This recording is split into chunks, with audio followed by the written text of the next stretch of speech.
I'm currently a state trooper. I'm stationed in the Austin area at the Capitol. And then I also have a YouTube channel, Texas Silver. And I don't know if anyone saw that interview with Justin. Yep. That was me. I'm the one that interviewed Justin.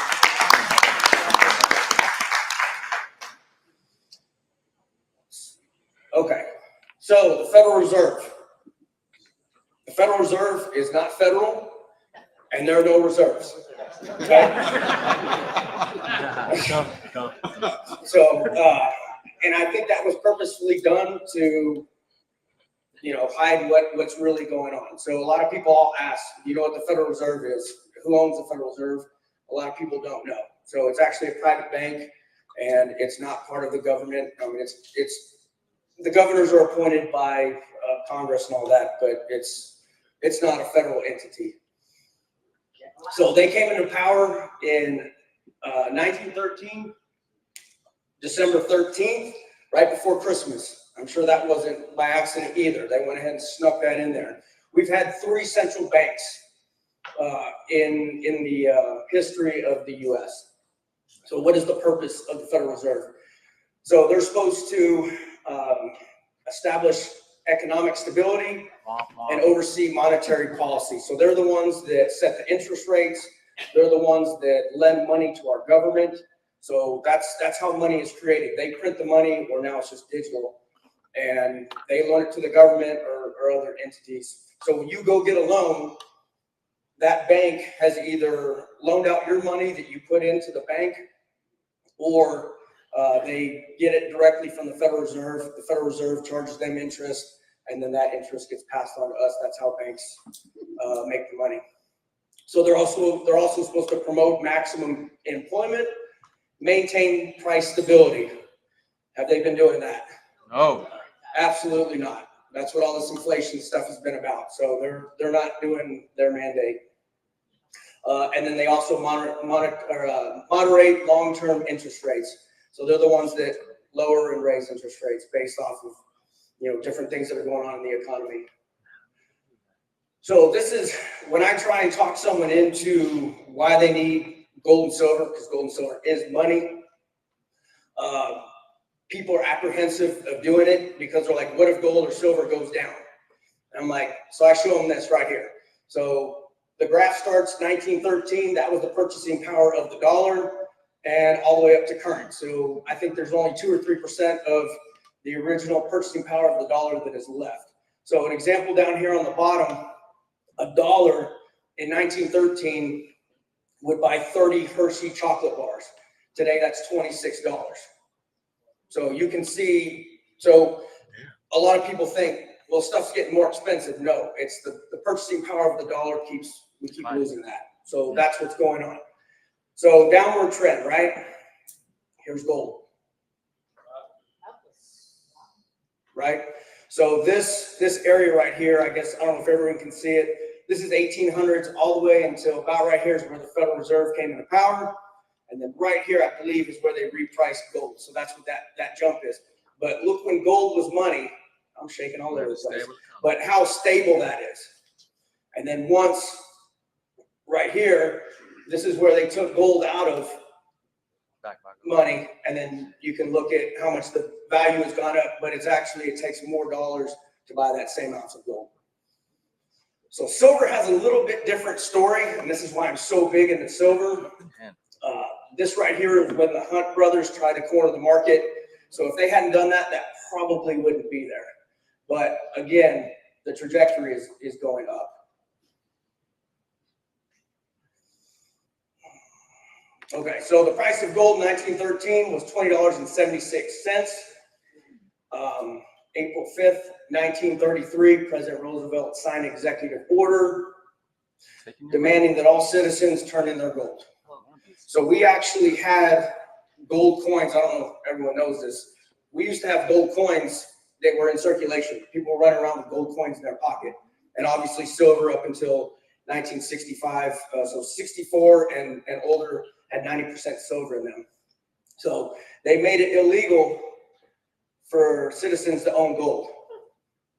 And again, they revalued it. Once everyone turned in their gold, then they revalued it, made it $35 an ounce. Okay, the Bretton Woods system. So the Bretton Woods system, what happened after World War II, pretty much everyone, all these countries, Europe, everyone was devastated, war-torn countries and all that. So at the time, we were a powerhouse militarily. We had, what is that? I'm blanking out here, but where we were producing things, we were a powerhouse. Yeah, we were producing, everything was made here in America. So we made a deal with the world, and we said that we would back our dollar by gold. So that's what the Bretton Woods system is. So we made it to where individuals couldn't, but countries, governments, they could get the gold. So if they had a bunch of US dollars, they were able to turn that in and actually get gold. So that was 1944, it was established. So that's where the gold standard comes from. So the dollar used to be good as gold. Okay, this is what I was talking about earlier. So 1965 and older, they took silver out of our coinage. So we used to run around, everyone in this room probably remembers that. Maybe not some of the youngers, but so 90% silver used to be in our coinage. So why is this slide here? Okay. So the reason why I like junk silver, this is also known as constitutional silver, is it's very recognizable. You can't counterfeit it easily because there's going to be wear and tear because it's been in people's pockets. They've been spending it, so it's hard to counterfeit this stuff. Traditionally low premiums because the U.S. government already has paid the premium to mint this stuff. So if you're buying current stuff, it costs money to make that stuff. So generally, you can get constitutional junk silver for a lower premium. But if you live in the U.S., I say this is the best form because you have multiple transactions. When you buy a 100-ounce bar of silver, it's like running around with a 100-ounce bar in your pocket. So for these, you have 10 dimes in your pocket, that's 10 transactions. So it's easily divisible. So if you're going to start getting gold and silver, I would start with junk silver. Nixon. So 1971, Nixon took us off the gold standard. What happened was we were printing more money than we had dollars to back. Governments, foreign governments started figuring out that we were printing more money or more dollars than we had gold to back it. So those countries started saying, no, we want the gold. And they were draining our gold reserves. And so that's why Nixon, he temporarily suspended it. 1971, so it's still temporarily suspended. We haven't gone and opened that window up again. All right. So at that point, the U.S. made an agreement with Saudi Arabia. This is where the petrodollar comes from. So we made an agreement with Saudi Arabia that our military would protect them. In return, they were to sell all oil in US dollars. So what that did was force every other country that wanted to buy oil, they had to trade their currency for dollars to buy oil.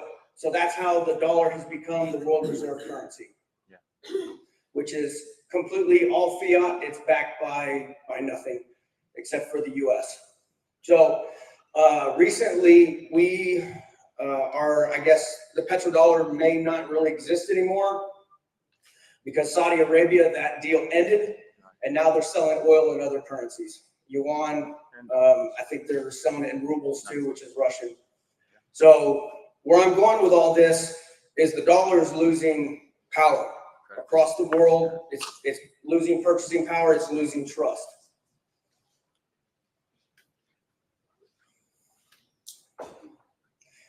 But right now, the dollar is still used for the majority of trade throughout the world. So it's still the world's reserve currency.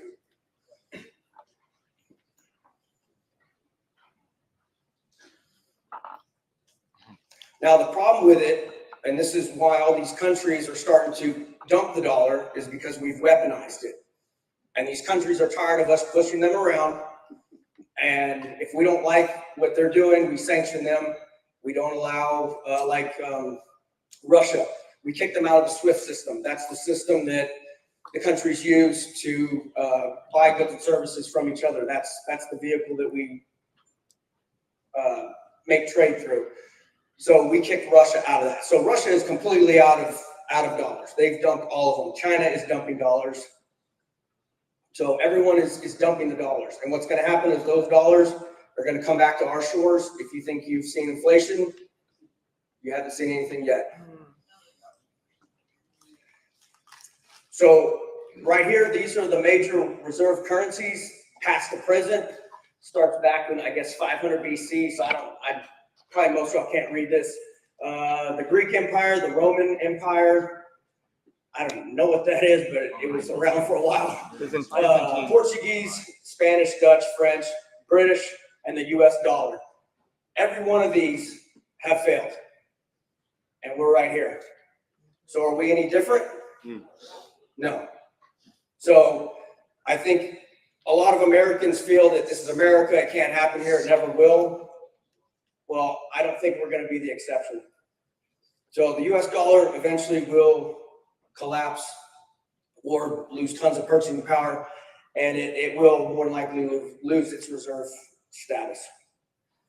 So, and I'm sorry, I guess I should have started. The reason why I'm doing this is I'm trying to, I think a lot of people in here, they understand the marketing side, but we're selling a product, which is gold and silver. That's the basis of this company. So you need to understand and be able to tell your people why they're buying this. Like if I go to a Toyota dealership, you know, that salesman needs to know that vehicle inside and out and understand why I need to buy a Toyota versus a Ford. So I'm trying to connect the dots so we all understand and can speak intelligently on your people of why they need to buy gold and silver. And then obviously get into why we're the best. Okay. Everyone should know about this. 2007, 2008 global financial crisis. So this is Ben Bernanke. He was the Fed chair at the time. And pretty much what was going on was credit was freezing. So there wasn't enough liquidity in the banks. And what would have happened if the U.S. Congress didn't allow this to happen? They printed $700 billion to bail out all these banks that were failing from bad loans with real estate and all that. So they printed all this money. So this collapse almost happened in, I mean, we were hours, days from credit completely freezing up, which would have, you know, trucks run on credit, farmers run on credit. There wouldn't have been any gas. Like, everything runs on credit. And so if the system had frozen, it had gotten pretty bad. But they bailed us out. So think about that, $700 billion. Every 100 days, we are going into $1 trillion worth of debt. That's how much money or fiat is being printed. And it took $700 billion to stop all that from happening. But now we are printing $1 trillion every 100 days. So this is the national debt clock. You can Google this, just put US debt clock, and it'll have real time what our debt is. I made this PowerPoint a couple weeks ago, so it's obviously higher than this. But we're essentially $35.5 trillion in debt. And then there's also the liabilities, which are Social Security, Medicaid. We're actually $200 trillion in debt, essentially. Unfunded. So this is unsustainable. We're at the point to where it's just going exponential. And so we're at the end. The dollar is at the end of its life cycle. So the total debt to GDP ratio is over 120%. I've been told that a banana republic is considered anything over 100% of debt to GDP. So we're essentially a banana republic if you want to go by that definition. All right, OPEC nations. So this is what I talked about earlier. So Saudi Arabia, they're now accepting other currencies. United Arab Emirates discontinued the use of US dollars. They said we will no longer take dollars for oil. We're going to get into BRICS. Both nations are now formal members of the BRICS nations. Has everyone heard of BRICS? Yeah. Okay. So BRICS is an acronym: Brazil, Russia, India, China, South Africa. Okay, those were the original founders of it. Now you have Saudi Arabia, Argentina, Egypt, Ethiopia, Iran, and United Arab Emirates. I've also heard that Turkey has formally applied. There are now 59 countries that have formally applied to BRICS. So all these countries are tired of the dollar and they want a new system. So these countries alone represent approximately half of the world's GDP and population. Yeah, I talked about that. So there's talks of a new settlement currency that'll be 40% backed by gold and then other commodities. So what these nations are trying to do, they want honest money. They want us to go back to somewhat of a gold standard, to where there's some sort of checks and balances, to where nations can't just keep printing fiat.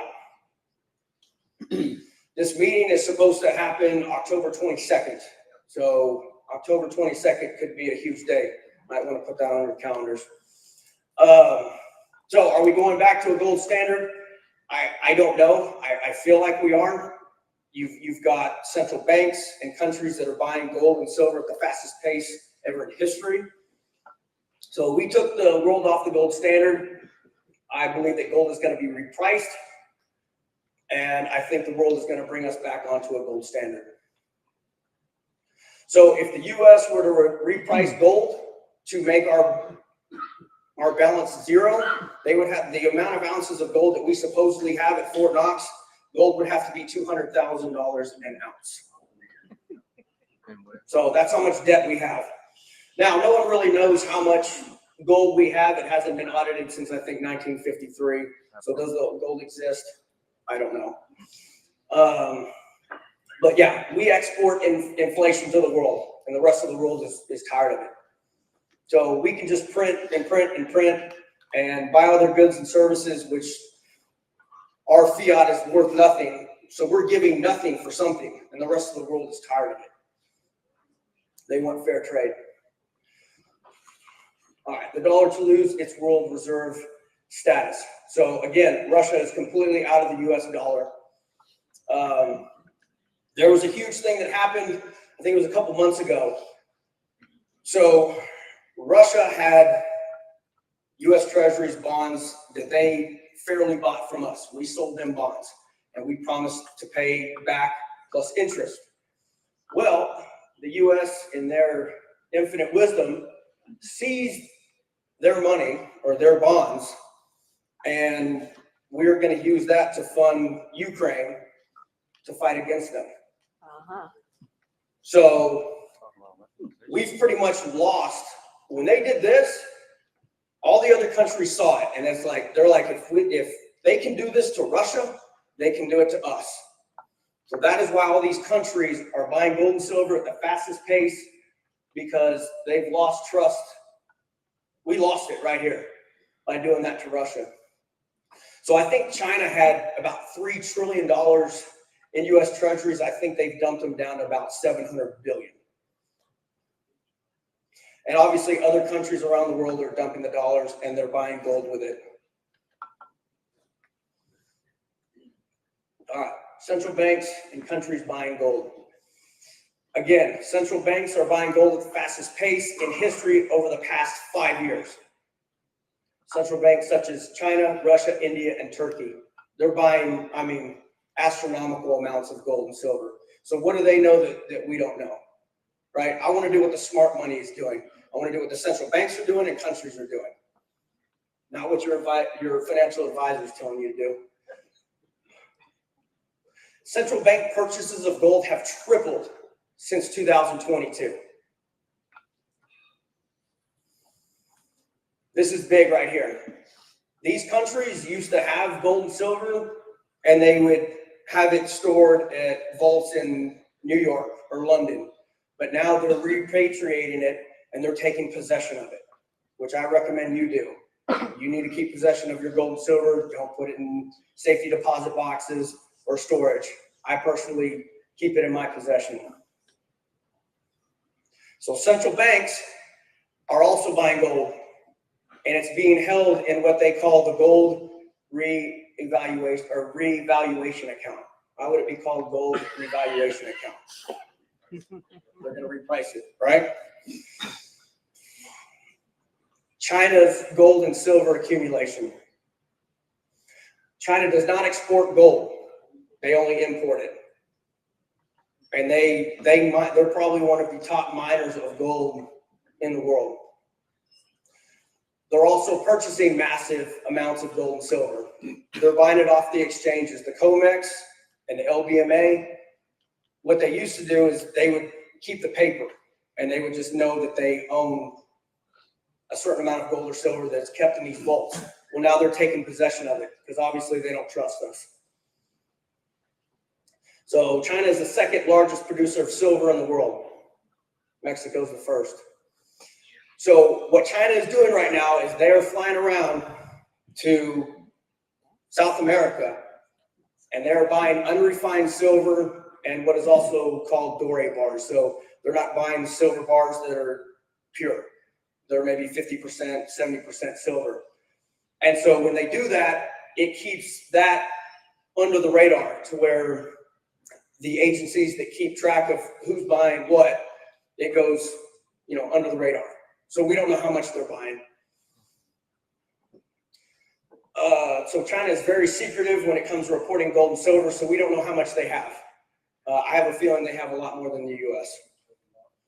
So yeah, so China's slowly draining the LBMA and the COMEX.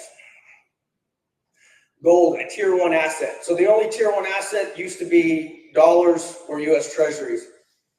2019, the Bank of International Settlement, which is the central bank of central banks, reclassified gold as a tier 1 asset. So they're setting this up. So this has given central banks time to accumulate and get their balance sheets in order. The International Monetary Fund stated a central bank digital currency, CBDC, not pegged to anything, is fiat currency. Purchasing power of gold versus the US dollar. This is just another example. In 1960, an average home cost approximately $17,000. 1960, average price of gold was $39 an ounce. It took approximately 435 ounces to buy an average house in 1960. If you fast forward to today, 2024, an average house is approximately 400 grand. 435 ounces of gold is worth $1.1 million. So if you would have taken that 435 ounces, threw it underneath your mattress, and it collected nothing but dust for the last, whatever that is, 60, 70 years, you'd be able to buy 3 houses with that gold.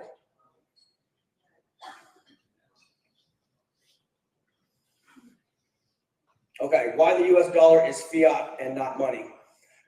So the only thing that gives the dollar value at this point is the government pretty much states that it has value. And we still have faith in it. And we're going to be the last ones to have faith. The rest of the world is losing faith in the dollar. All right, it doesn't derive value from any tangible asset.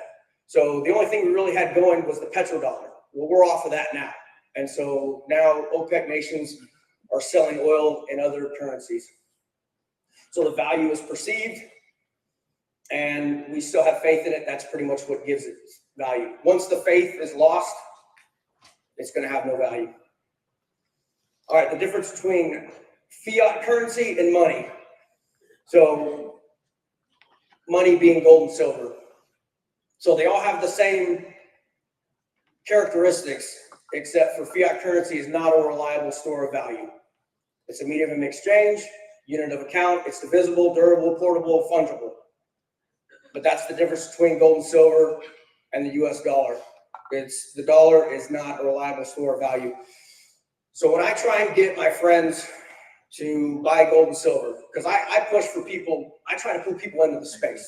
I know the gentleman that gave the first presentation, he was talking about how if someone doesn't know anything about it, all right, we're moving on. I don't do that. But I also have a little bit more extensive knowledge than probably most of y'all that are trying to sell this. But I'll ask, how much money do you have in your savings account? And so that's the money that I try, or the currency that I try and have them convert into gold and silver. I'm not telling them to cash out their IRAs or anything like that. I'm like, how much cash do you have in the bank sitting there doing nothing, earning less than, half a percent of interest? So I tell them, take that out and put it in gold and silver, because that at least is going to maintain your purchasing power. So when you're trying to get people to do this, just ask them, when's the last time anything got cheaper? And then show them the graph of gold gaining value and the dollar losing value. That's why you want gold and silver, because it's going to maintain or increase in purchasing power. So these are the reasons to stack gold and silver. These are my reasons. Okay, gold and silver are wealth and real money. To me, it's financial insurance. You have life insurance, you have health insurance, you have vehicle insurance. Why not wealth insurance? Okay, you don't get car insurance after you have a crash. You have it before. So this is your insurance to protect your wealth. So when and if this does happen, you're not going to be completely wiped out. You will have something that will transfer your wealth from this financial system to the next. So it's wealth preservation. It's a hedge against inflation. It's diversifying your portfolio. So you don't want to be in all stocks, all bonds, all dollars, all real estate. It's just another leg on that stool to give it stability. It's been money since 5,000 years. Jesus was sold for, I think, 35 pieces of silver. 30, sorry, thank you. Yeah. So gold and silver are even talked about in the Bible. Gold and silver is God's money. God put gold and silver on this earth. Okay. There's no counterparty risk, meaning if you hold it, it's in your possession. There's nothing that anyone can do. Obviously, it could be stolen, but you just got to make sure that you store it in a safe location. I really like this. It's private. It can't be tracked or traced. So you can pass it to family members. When I pass away, my gold and silver is not going to go through any type of probate or anything like that. It's not going to be taxed. I've already paid taxes on that, and it's going to go straight to them, and it's going to be immediate transfer. Again, I want to do what the smart money is doing. So I want to do what the central banks and countries are doing, right? What do they know that we don't know? They want us to be in the dollar. I don't. I want to be doing what the smart money's doing. China and India are telling their citizens to buy gold and silver. Is the U.S. telling us to buy gold and silver? No, absolutely not. I measure my wealth in ounces. I don't measure my wealth in dollars. So, I have quite a bit. I don't know how many ounces I have, but I don't look at my bank statement and get all excited when I have dollars. As soon as I feel I have a couple thousand or whatever that's burning a hole in my pocket, I transfer it over to precious metals. Another thing that I like, I have never saved so much in my life until I got into this space. Because once you have that coin or bar, it kind of creates a buffer between, do I really want to sell this bar? Do I really need this purse? Do I really need this car? Do I, whatever. Fill in the blank. So it makes you be a little bit more disciplined, because when you have cash in your hand, it's easy to spend it. All right, why I am Texas silver and not Texas gold. I have a little bit of silver. I have a little bit of gold. My position is mainly silver. These are the reasons why. Silver is the most undervalued asset in the world, period. Right now, it's estimated $25 to pull an ounce of silver out of the ground. And an ounce of silver right now is $32.60, I believe, give or take. So you're buying this stuff almost at what it costs the mining companies to pull it out of the ground. Silver is a precious metal. It's a strategic metal and an industrial metal. Silver is in everything we use. It's in your cell phones. It's in your computers, smart cars, electric cars, solar panels, all that stuff. And we are going towards green energy and all that jazz. So this stuff is just going to become more needed. Silver is consumed and discarded. So what happens is when you're done with your cell phone, maybe you recycle it. Most of us don't. It probably just goes in the trash or sits, in a drawer or something, collects dust. So there's a lot of silver that gets thrown away and is in landfills now, which will never be recovered. So silver is actually being consumed, where gold pretty much, I want to say it's like 98, 99% of gold that's above ground still exists. And we've squandered a lot of the silver. Silver is also in high-tech weapons. So your Tomahawk missiles, all these missiles and rockets that we use, there's tons of silver in them. When that rocket or missile gets fired and it blows up, do you think that silver gets recovered? No.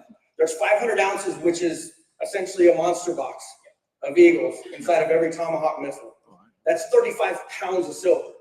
So every time we fire off a Tomahawk missile, 35 pounds of silver is gone. Never going to be recovered. I think that's also a reason why they manipulate the price, because the U.S. government doesn't want to pay more for their ordnance. Okay. So from what I've heard, we've reached peak silver, meaning we're not finding large amounts of silver in the ground. They feel like we've reached peak silver. So they're having to dig deeper, so it's going to cost more to get these these elements out of the ground. Again, the military-industrial complex. 7 of the largest banks in the West manipulate the price on the COMEX to keep it suppressed. And they're keeping it down, I think, for those reasons. And with the East buying all these metals and taking possession of it, eventually they're going to say, we have all the gold, we have all the silver, and we're repricing it. And the U.S. is not going to be able to manipulate it anymore because they've taken possession. They've emptied all of our vaults. Silver, the trade of a lifetime, question mark. All right. Again, silver is being drained off the LBMA and COMEX to the lowest level in decades. According to the Silver Institute, there has been a deficit since 2021 of approximately 183 million ounces, and that keeps rising. So for the last 3 or 4 years, there's been a deficit, meaning we're consuming more silver than they're able to mine. 2024 is projected to be 215 million ounce deficit of silver. Silver comes out of the ground at a ratio of 7 to 1. That's arguable. I've heard 10 to 1, 15 to 1, but either way, approximately those ratios. But right now, I think this has changed. I think it's down to about 82. But approximately 82 ounces of silver will buy 1 ounce of gold. Yet it comes out of the ground at a 1 to 10, 1 to 7 ratio. And so these are the reasons why I'm in silver, because I think silver is going to outperform gold over the next couple years, decade, whatever. And also silver is a little over half of its all-time record high, where gold is at all-time record high. So silver, I believe, has more legs to outperform gold. So when people ask, what do I need to buy? This is what I recommend. Pre-1933 gold. So those are the coinage that was in circulation, 1932 and older. The American gold buffalo or the Eagles. The constitutional junk silver that I talked about earlier. American silver eagles, and possibly the Canadian silver and gold maples. The reason why I suggest these is only if you live in America, they're going to be the most recognizable coin. You know, if you get something, you know, one of these generics, rounds, something that's not recognizable, you might have issues convincing someone that it's you know, what it is. So that's why I use these. These are probably the most recognizable in the U.S. at least. All right, owning gold, pros and cons. Gold is money and wealth. Central banks and countries hold gold. It's a tier 1 asset. So gold over silver, that's what I'm talking about here. The pros of owning gold to silver is what this is. $1 million in gold will fit in a briefcase. $1 million in silver, you're going to need the back of your truck. So if space is an issue for you, then look at gold. Gold price is stable. It does not tarnish. Silver will tarnish. Gold is an all-time record high, so that's kind of a con in my view. And gold is not great to barter with. it's bigger, it's for bigger transactions. So, you know, if you trade an ounce of gold for, you know, say you just want a couple of chickens, say it comes down to that, it's going to be hard to barter with gold. So that's why I like silver. All right, owning silver, pros and cons. Silver is money and wealth. Silver is a precious, strategic, and industrial metal. So it's obviously a precious metal. The strategic metal is what I'm talking about when it comes to our ordnance, military weapons, and industrial is your solar panels and all that. So silver is used, I think it's the second most versatile commodity next to oil. I talked about that, about the price. So silver is around 3/5 of it, 3/5 of its all-time record high. The gold to silver ratio, that's why I say silver. Silver is going to be gold on steroids. Silver is barely above mining cost. I've covered a lot of this stuff. Silver is great for bartering and smaller transactions, which I've covered, but that's really important. Silver, this is a con. Silver is much more volatile than gold. So if you can stand the ups and downs, but that's one of the cons. I know where it's ultimately going to go, and so that's why I just keep stacking ounces. What I talked about earlier, $1 million in silver, you're going to need the bed of a truck, and silver will tarnish. If you don't hold it, you don't own it. The best practice is to buy physical precious metals and store it yourself in your possession. A safe is not always the best option. If I break into someone's house, I'm going to go immediately to their safe and try and get that wealth out of there. And some people say, well, I won't open it. Well, you know what? If that guy has a gun pointed at your children or your wife and says, open the safe, what are you going to do? So you could probably store a little bit in there as a throwdown, but I wouldn't put all your eggs in one basket. A second option is vault storage, which At Cost Metals does have that. So look into that if storage is not an option for you.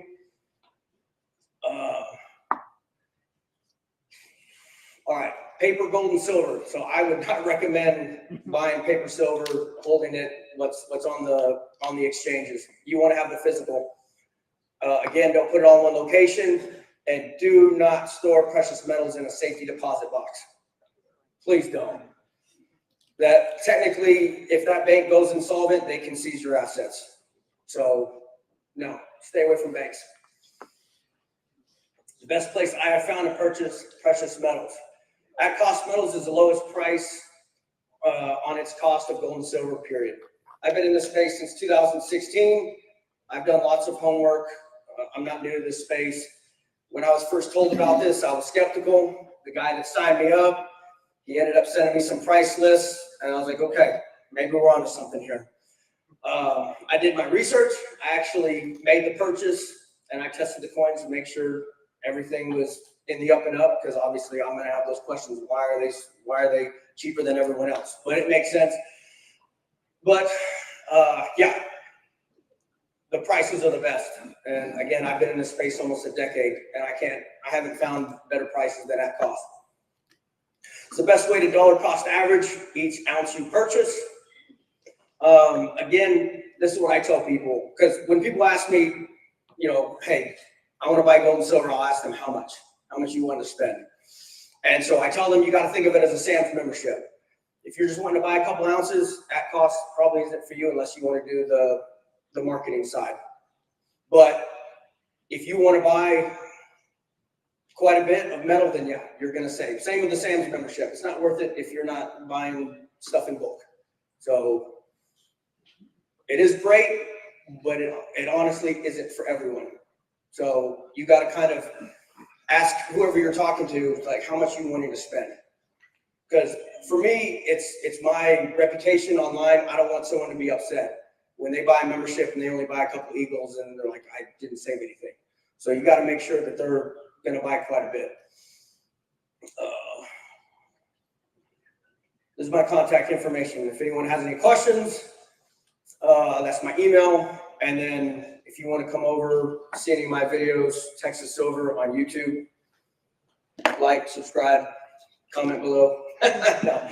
But yeah, if anyone wants to get a hold of me, I'll answer any questions that I can. I'm sorry?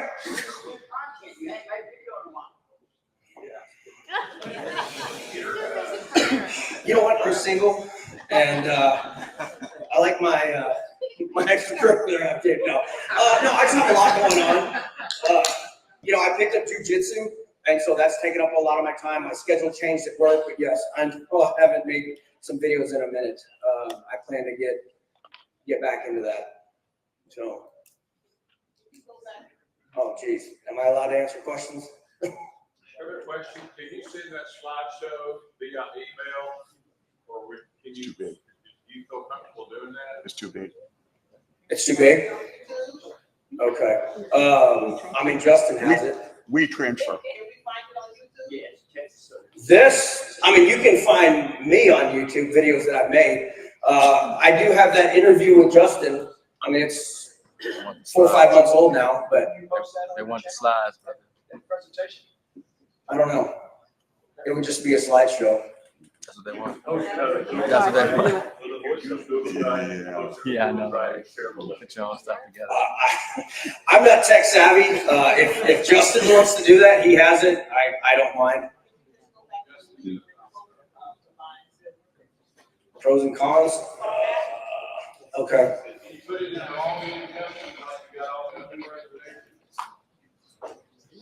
Well, there's the gold one, and then there's the silver. Pros and cons. Oh, you want the silver one? Aaron, I got a long-term question. Yes, sir. Let's think about when the dollar fails. Hey, you got gold and silver. What are you going to trade it for? You can't trade it for anything. Right. So what I talked about before. So what that is that is going to be your vehicle, so to speak. That's you're going to transfer your wealth from. They're going to come out with some sort of system, and there's going to be a period where there's probably chaos, and yes, you won't be able to spend it, but eventually it will come.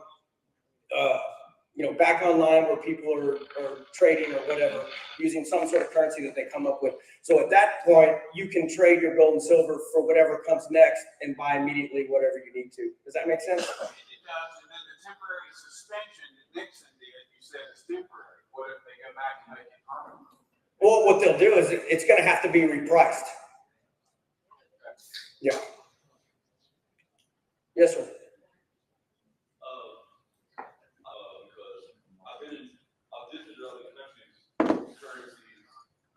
Value to a point where it takes several hundred of their currencies to equal 1 ounce of gold or one other country's currency.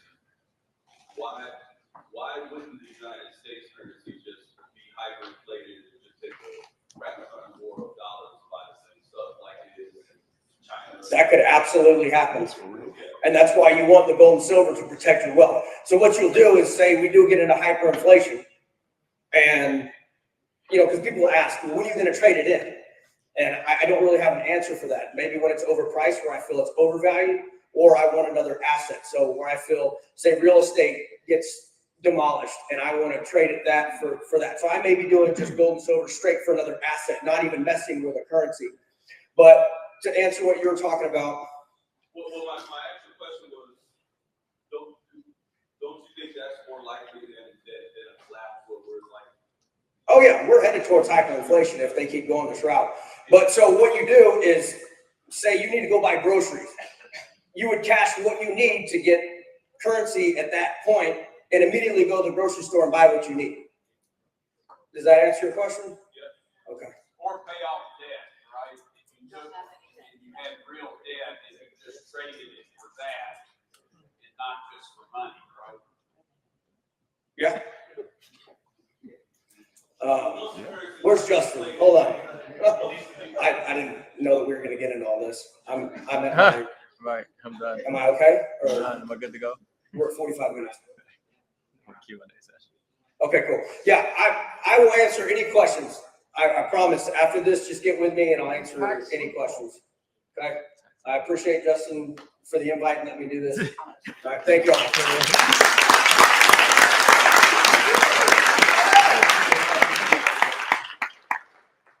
All right, thank you, Aaron. And thank you for your service and for protecting all of us, for risking your life every day. We appreciate you. All right, next we have Martin Powell. Martin, but I got